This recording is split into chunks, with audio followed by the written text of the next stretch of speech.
हमारे साथ सुशील जो पीआरआईज के सरपंच हैं और बड़े एक्टिव सोशल एक्टिविस्ट भी हैं। आज़ाद पार्टी से बिलोंग करते हैं, जो डेमोक्रेटिक प्रोग्रेसिव आज़ाद पार्टी है, और उसके रहनुमा चेयरमैन जो है टावरिंग लीडर ऑफ इंडिया हैं।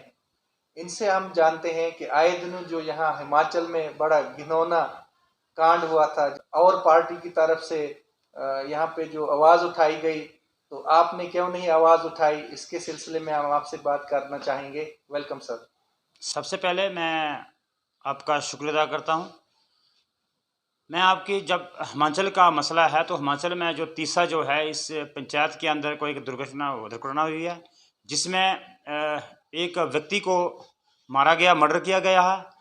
सबसे पहले मैं उस सरकार का शुक्र अदा करता हूँ जिन्होंने कुछ घंटों के अंदर उन जितने भी जो लोग थे जो उसमें मर्डर करने में शामिल थे, 10 लोगों को अरेस्ट किया गया और वहाँ के लोगों ने हजूम इकट्ठे होकर उनके मकानों को जलाया गया और उसके साथ साथ कुछ नकदी रुपया जो था वो भी वहाँ जब्त किया गया। सबसे पहले कानून जो है हिमाचल गवर्नमेंट का बहुत सख्त कानून है जिसमें उन लोगों को हिरासत में ले लिया है। उनके खिलाफ जो भी जाब्ता कानून बनेगा उनके खिलाफ हिमाचल गवर्नमेंट जो कर रही है। रही सवाल यहाँ का कि आपने प्रोटेस्ट यहाँ पर नहीं किया है, मैं आपकी जानकारी के लिए बोल दूँ कि अगर वहाँ पर अगर कोई वहाँ की गवर्नमेंट अगर कोई उस पर एक्शन नहीं लेती, उस पर कार्रवाई नहीं होती, तो हम भी इसके साथ प्रोटेस्ट में शामिल होना था। लेकिन जब हमें पता चला तो उन्होंने 10 बंदों को जो है हिरासत में ले लिया है। उनके खिलाफ जो भी कानूनी कार्रवाई जो है शुरू की गई है, उनका पूरा का पूरा जो सिस्टम था उनको पूरा जला दिया लोगों ने। बहुत अच्छा फैसला किया है, उसमें हम भी सपोर्ट करते हैं उन लोगों की जिन्होंने इनके मकानों को जलाया गया है और उनको पकड़ा गया है। वहाँ की पुलिस की, वहाँ की फोर्सेस को मैं शुक्रिया अदा करता हूँ उनका, जिन्होंने इसके लॉ एंड ऑर्डर को मेंटेन रखा और उन लोगों को हिरासत में ले लिया है। रहा सवाल यहाँ के हमने प्रोटेस्ट नहीं किया, सबसे पहले मैं आपकी जानकारी के लिए कहूँ कि हमारे यहाँ पर जैसे वहाँ पर मर्डर हुआ है, जो हमारे यहाँ पे जो लोगों ने प्रोटेस्ट किया, हम भी इसकी सराहना करते हैं कि प्रोटेस्ट होने चाहिए। लेकिन उसके साथ साथ हमें यह भी हमारा फर्जदा बनता है कि हमारे एरिया में कितने मर्डर हुए हैं, हमें भी ये फ़र्ज बनता है, हमारा एक फ़र्ज बनता है कि हम भी इन लोगों की आवाज़ उठाएं। अगर आज हम हिमाचल की बात करेंगे कि हिमाचल में मर्डर हुआ, आपने प्रोटेस्ट नहीं किया, हम प्रोटेस्ट करने के लिए तैयार, हम शर्मिंदा हैं लोगों के सामने आगे, क्योंकि यहाँ पर बहुत ही मर्डर हुए हैं लेकिन उनके लिए हमने आवाज़ उठाई है। हम हिमाचल में जो मर्डर हुआ उसके लिए आवाज़ हमने उठाई है, हमारा फर्ज बनता है। सबसे पहले आपकी जानकारी के लिए बोल दूँ, मैं यहाँ पर आए दिन पहले, यहाँ पर 15-20 दिन पहले यहाँ पर एक मर्डर किया गया है। यहाँ पर संदरून में यहाँ एक खेमराज है, उसका नाम हीरू है, वो के कौम भाषा है, वहाँ भंडार का रहने वाला है, वो भी हमें शक पड़ता है कि उसका मर्डर हुआ है। इसके साथ साथ हमारे यहाँ पर केवल कमार है, एक पंचायत धमान का है, बग्यान का, जो कि एक बाहर वहाँ पर कहीं काम के सिलसिले में गया था, वहाँ पर लोग किसी ने उसको मारा है, मारने के बाद उसको बेचारा मर गया है। उसका भी ये इन लोगों के साथ हमारा साथ होना चाहिए था, क्योंकि अगर उसका मर्डर हुआ है हम वहाँ पर प्रोटेस्ट करते, जो हथियारे जो हैं मर्डर करने वाले उनके खिलाफ कार्रवाई होती, लेकिन हम उसमें भी नाकाम हैं, हम लोग जो लोग हैं उसमें नाकाम हैं। इसके साथ साथ हमारा एक मोनिका देवी थी, भंडार की लड़की थी, जिसने सुसाइड किया, डैम के अंदर किया था, उसमें भी हमारे कुछ लोग ऐसे थे वो फंस रहे थे, लेकिन उसमें भी हम लोगों ने, हम जो लीडर लोग जो हैं यहाँ के आज प्रोटेस्ट करते हैं, राजनीति के लिए करते हैं, लेकिन हमने उस वक्त भी आवाज़ नहीं उठाई। वो भी हमारा यहाँ पर हमारा फर्ज बनता था कि हम प्रोटेस्ट करें और उसके जो इसमें जो मुलव्वस लोग पाए गए हैं उनके खिलाफ एक्शन हो। उसके बाद हमारा एक राकेश नायक हुआ करता था बनी में, उसका भी मर्डर किया गया, उस पर हम लोगों ने कोई प्रोटेस्ट नहीं किया है, वो भी ऐसा का वैसा हो गया। उसके बाद हमारा एक आसिफ था, हमारे गाँव का पंचायत का रहने वाला था, आसिफ खान था, उसका भी मर्डर किया गया, लेकिन उस पर भी एक्शन नहीं हुआ। हमने किसी ने भी यहाँ पर प्रोटेस्ट नहीं किया है। इसके साथ डॉक्टर अशोक जी थे, हमारे यहाँ के कांग्रेस के बहुत बड़े नेता थे, उनका मर्डर हुआ, लेकिन तब भी हमारे लोग यहाँ के लीडर जो लोग थे चुप रहे, कोई प्रोटेस्ट नहीं किया। उसके साथ हमारे राजकुमार एक ड्राइवर थे जो कि द्रबल के रहने वाले थे, उनका भी मर्डर हुआ, उस पर एक्शन नहीं हुआ, किसी भी लीडर ने उस पर प्रोटेस्ट नहीं किया है, वो भी ऐसे के ऐसा गबन हो गया। उसके बाद हमारा एक बिल्ली राम है बुरुड़ी का, जो कि मैक्सिमम लोग वहाँ के लोग जो थे पुलिस के पास आते रहे, लोगों के पास गुहार लगाते रहे, जितने भी जो हम पॉलिटिकल लीडर हैं उनके पास आते रहे, लेकिन उन्होंने भी, पॉलिटिकल लीडर ने भी कोई भी उनका साथ नहीं दिया, जिनका वो केस वैसे ठप है। इसके साथ साथ हमारा एक बांजल का लड़का था जो कोटी में आया था, जोड़े माता में उसकी डेड बॉडी मिली, उसका भी कोई पता नहीं चला, क्योंकि उसमें भी कोई कार्रवाई नहीं की, किसी भी प्रोटेस्ट में शामिल नहीं हुए, लीडर लोग नहीं शामिल हुए, वो भी उसका पता नहीं चला। उसके बाद हमारे पुष्प कुमार है, हमारे एक करोड़ों के लड़के थे जो कि यहाँ पर 11वीं में पढ़ते थे, उनका भी मर्डर किया गया, वो भी उसकी डेड बॉडी हमारे कहीं दरिया में मिली। उसमें भी यहाँ ये लोग लीडर थे, इनमें कोई भी वहाँ पर प्रोटेस्ट नहीं किया, वो भी वैसा का वैसा रहा। उसके साथ दलीप कुमार एक हमारा चलोक लड़का था जिसमें हमारे शाहनवाज गिरी थे। मैं उनको आखिरी बात करता हूँ, उनको शुक्रिया अदा करता हूँ जिन्होंने फौरी एक्शन लिया और उन जो हथियारे जो थे उनके खिलाफ कार्रवाई की, आज वो जेल के अंदर हैं। इसके साथ साथ मैंने एक फिनी लड़का था यहाँ का, वो ब्राह्मण कम्युनिटी का तल्क रखता था, उसमें भी हमारे ये अपने एसएचओ साहब शाहनवाज गिरी थे, बहुत एक्टिव एक एसएचओ थे बनी के अंदर। उन्हें 15 दिन के अंदर इस केस को बरामद किया और उन जो उसमें मुलव्वस थे उनके खिलाफ कानूनी कार्रवाई करके आज जेल के अंदर हैं। उसके साथ में एक बैकन में एक लड़की थी, वो उसकी जो मदर थी वो यहाँ पर कई बार हमारे जो विधायक जी हैं वहाँ के लीडर थे उनके पास सभी ने अप्रोच की कि मेरी लड़की का मर्डर हुआ है, हमारी बात उठाओ। किसी ने, पॉलिटिकल लीडर ने किसी ने आवाज़ नहीं उठाई। तब ये लोग कहाँ थे? वो लड़की का मर्डर हुआ वो कहाँ थे? लड़की का जो वाशन हुआ है इस हॉस्पिटल के अंदर हुआ है, वहाँ उस लड़की की डेथ हो गई है। डेथ करने का किसका हाथ था? वो कौन थे लड़के, हत्यारे कौन थे जिसने लड़की का मर्डर किया है?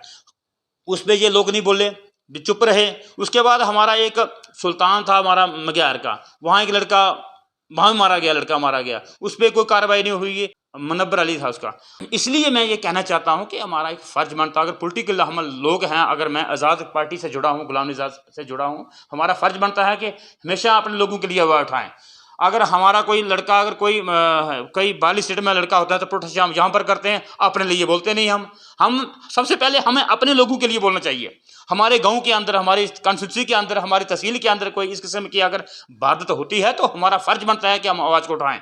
लेकिन एक पॉलिटिकल बात है कि हिमाचल में अगर पुलिस ने कार्रवाई की है, वहाँ के लोगों ने बहुत अच्छे तरीके से उसको केस को साक आउट किया है और पुलिस उनकी कार्रवाई कर रही है, वहाँ की जितनी भी एजेंसियां हैं वहाँ पर काम कर रही हैं, तो हमें इन बातों में जानना चाहिए। हमें यहाँ पर अपना एरिया देखना चाहिए कि हम अपने एरिया में हम क्या कर रहे हैं। यहाँ पर जितने भी हमारे दुकानदार जो हैं, पहले तो हमारे यहाँ पर लॉकडाउन रहा, लॉकडाउन से 2 साल हमारे जितने भी बिजनेसदार बंदे हैं, जितने दुकानदार हैं, उनको बहुत ही नुकसान हुआ है। उसके साथ साथ अगर हम इस किस्म की अगर प्रोटेस्ट करें, हम दुकानों को बंद करके कोई इसको और तरीके से सियासत को ले जाएं, राजनीति ले जाएं, हमारा ये फर्ज नहीं बनता है। अगर पुलिस उस पर कार्रवाई नहीं करती तो हम पूरे लोग जैसे ये बनी के लोग हम शामिल होते हैं और इसका प्रोटेस्ट करते हैं। उसके साथ साथ भारतीय जनता पार्टी सरकार जो है उसका एक कर्तव्य बनता है, मैं बनी की बात करूंगा, ओवरऑल नहीं करूंगा। यहाँ पर आप खुद अंदाजा लगाओ कि इस जम्मू कश्मीर के अंदर, यूटी के अंदर हमारा जो जम्मू जो था, हमारा कश्मीर जो था, हमारा जो अपनी जो आइडेंटिफिकेशन थी वो तो खत्म कर दी है हमारे। यूटी के अंदर हमारी कहीं भी सुनाई नहीं हो रही है, किसी मुद्दे पे बात करें कोई भी हमारी सुनाई नहीं हो रही है। इसलिए हम कहना चाहते हैं कि ये एक दिखलावा है, ये सिर्फ राजनीति हिंदू मुसलमान करके वोट लेते हैं, लेकिन इनके पास खोखले वादे हैं, ये कुछ नहीं कर सकते हैं। मैं आपको आपकी जानकारी के बोल दें, ये यहाँ 3 साल पहले एक इनॉग्रेशन हुई थी, पुल की इनॉग्रेशन हुई थी यहाँ पर चुगान के अंदर, ये पार मजीरी के साथ। तो 3-4 साल हो गए हैं, हालांकि एमपी साहब ने वहाँ पर रिबन काटा है, तो 4 साल से जो पुल नहीं बन रहा है। हालांकि पहले मैं यहाँ पर चीफ इंजीनियर साहब से मिला था, मैं जम्मू में जाकर मैंने कहा उनको, मैं डिब काम के साथ मिला, मैंने कहा कि उस पुल क्यों नहीं काम शुरू कर रहे हैं आप उसको। फिर मैंने अप्रोच की और वहाँ पर गया और उनसे काफ़ी मैंने लड़ाई की। लड़ाई करने के बाद उन्होंने बोला कि हमारे उस डीपीआर को हमें चेंज किया गया था। मैंने कहा ये 3 साल से डीपीआर अभी तक चेंज नहीं हुई है। ये बात है, ये काम इनके करने के, इलाके के डेवलपमेंट करने के काम है, ये ना कि हिंदू मुसलमान करके राजनीति को आगे बढ़ाएं और हमारे जहाँ के जम्मू कश्मीर का जो बनी क्षेत्र का हमारा भाईचारा जो है उसमें ठेस मचाएं। अगर कहीं हमारे गांव में कहीं 19-20 होती है तो उसके लिए हम लोग सब साथ में हैं, हिंदू हैं, मुसलमान हैं, सब मिलकर चलेंगे, जो दोषी होगा उसके खिलाफ कार्रवाई करेंगे। डेवलपमेंट के नाम पे ये भाजपा सरकार फेल है, बेरोजगारी पे फेल है, अनएम्प्लॉयमेंट में ना कोई यहाँ मेगा प्रोजेक्ट है, बेरोजगारी बढ़ रही है, क्राइम्स बढ़ रहे हैं, चोरियां बढ़ रही हैं, उनके लिए इनके पास कोई साधन नहीं। आपकी जानकारी के लिए बोल दें कि ये हमारी भारतीय जनता पार्टी जो सरकार जो है ये टोटली फेल, जम्मू कश्मीर के अंदर टोटल फेल है। इनके पास एक मुद्दा है, सिर्फ हिंदू मुसलमान को लेकर चलना है। इससे इस इलाके की तरक्की नहीं होगी, इलाका हमारा और पीछे जाएगा। गुलाम नबी आज़ाद साहब ने यहाँ पर जो भी अपने कार्यकाल में हमारे हिंदुस्तान में जहाँ भी पूरे देश के अंदर जो काम किए हैं, मैं तो बनी की बात करूँगा, यहाँ पर जितने भी हाई स्कूल किए हैं, यहाँ पर बनवाए हैं, मिडिल स्कूल से हाई स्कूल से हाई सेकेंडरी दी है, हमारे डिग्री कॉलेज दी है, IT सेंटर दिया है, हमारे तहसील दी है, बनी के अंदर तहसील दी है। उस इंसान ने, उस शख्स ने जिसको पूरे हिंदुस्तान पहचान करता है उसकी, उसने यहाँ पर लग के मैं काम किए हैं।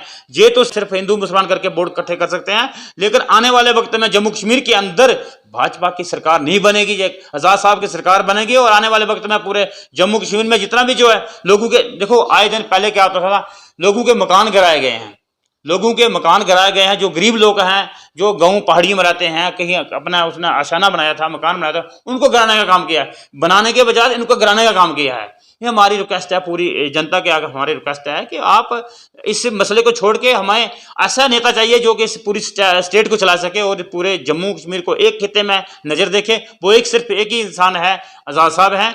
आने वाले वक्त में यही मैं रिक्वेस्ट करता हूँ, आपके माध्यम से ये रिक्वेस्ट करता हूँ कि आप आज़ाद साहब का साथ दें, और आज़ाद साहब ही जम्मू कश्मीर की बागडोर जो संभाल सकते हैं और इस दोनों खित्तों को ले सकते हैं। तो जम्मू कश्मीर में अंदर देखा जाए तो बेरोजगारी कितनी बढ़ चुकी है, महंगाई कितनी है, बहुत आसमान छू रही है। उसके साथ साथ हमारे ये बेरोजगार लड़के जो हैं, 10 साल से लड़के जो हैं, जिन्होंने PhD की हैं, ग्रेजुएशन की हैं, कोई भी नौकरी नहीं है। और एक साथ साथ में एक और देखें, इनके साथ साथ 2 साल में जो पोस्टें खाली हुई हैं वो पोस्टें खत्म कर दी हैं और बढ़ाने के। हमें लोगों को इनका एक वायदा था 10 लाख नौकरियां देंगे, साल में देंगे। 10 लाख के बजाय ये जो नौकरियों की सैंक्शन पोस्टें थी वो भी खत्म कर दी हैं। ये अच्छी डेवलपमेंट हो रही है। इसलिए मैं ये कहना चाहता हूं कि आने वाले वक्त में बीजेपी के दबाव में मत आओ। आप जो देखो, जो 5 साल सरकार चले, इस इलाके की तरक्की करे, और साथ में ये हिंदू मुसलमान करके ये राजनीति अब लोग समझ चुके हैं। जम्मू कश्मीर के अंदर 25 लाख जो वोट पड़ेगा, यहाँ पर कौन लोग आएंगे? वो लोग आएंगे, बिहार के लोग आएंगे, और बिहार के साथ साथ वो चोर लोग आएंगे, क्रिमिनल लोग आएंगे। उसमें कितनी बहुत अच्छे लोग नहीं आएंगे बनी जम्मू के अंदर। जम्मू कश्मीर के अंदर की पहचान थी, डोगरा हमारा जम्मू कल्चर था, जम्मू के अंदर, कश्मीर के अंदर कश्मीर का कल्चर था, जिससे हमारा एक पहचान थी, आइडेंटिफिकेशन थी। ये इन्होंने खत्म करके पूरा सिस्टम खराब कर दिया, और यहाँ पर बहुत बुरी हालत है जम्मू कश्मीर के अंदर।